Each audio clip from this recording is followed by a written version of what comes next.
C'était prévu ou c'était l'instinct? Non, c'était l'instinct. Bon. Moi, j'ai l'impression que c'était l'instinct. Quand on l'écoute, qu'on voit la communication, on va le croire. Il dit on voulait gagner en rendant le sprint difficile et prenait en quelques bonifications. Ça se comprend. Il a pris une petite fessée quand même au Durand. Je crois que vraiment, il décide d'instinct et on voit la communication. Ça vient pas de la voiture. Hein. C'est Poggi qui parle à Adam Yates. Ah, c'est là, Jackie, hein, où oui, non, alors, il y avait le plan, on voulait gagner, parce que bon... Parce que ce matin, en interview, ils étaient tous les deux avec Adam Yates, et Tadej Pogačar lui dit, le plan, c'est que Adam gagne l'étape, et que moi, je fais le trou au général. Ouais, c'est pas du tout ça, hein. Mais c'est vrai que si on fait travailler Polite comme ça à bloc pour maintenir l'échappée à moins de 4 minutes, si on fait travailler Soler dans la Hourquette dans 6 ans pour reprendre 1 minute 30, on a compris que c'était pour gagner l'étape. Ça, c'était le plan. Après, oui, l'instinct, c'est ça. C'est quand on voit Tadej Pogačar au milieu du col discuter avec Yates. Ça prouve bien, en tout cas, que ça n'était pas décidé avant le départ. Il l'a senti, qu'il était capable de lâcher Vingegaard, Pogačar. Ça, le matin, tu peux pas le savoir.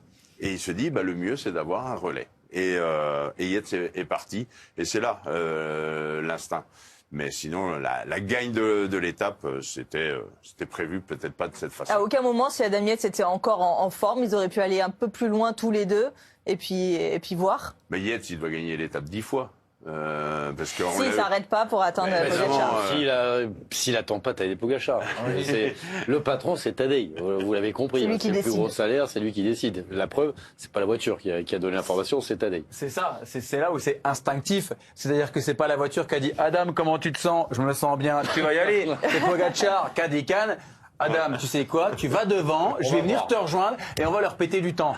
C'est exactement ce qui s'est passé. Donc effectivement, là où c'est énorme et là où, comme tu as raison de le souligner, Guillaume, et on l'a entendu ce matin, Tadej Pogačar avec sa direction sportive, avec Genetics, disait non, Pogačar, nous on est là, on fait un peu ce qu'il dit, hein, nous on suit. Donc ok, on l'a capté. Donc dans le bus ce matin, ils ont peut-être même dit Tadej, c'est toi qui te débrouilles, tu verras bien dans la dernière montée, on veut gagner l'étape. Ok, boum, c'est parti. Non, chapeau.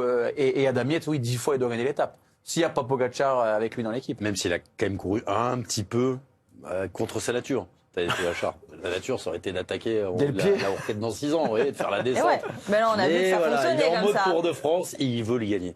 Je pense que il a quand même couru par nature dans le final. C'est-à-dire que on a essayé de le faire contre nature. Ouais, on joue juste le prix, on prend une bonif. Non, à un moment donné, il a vu le gâteau et il a vu Luis goinfrer et il s'est goinfré de plus de 40 secondes.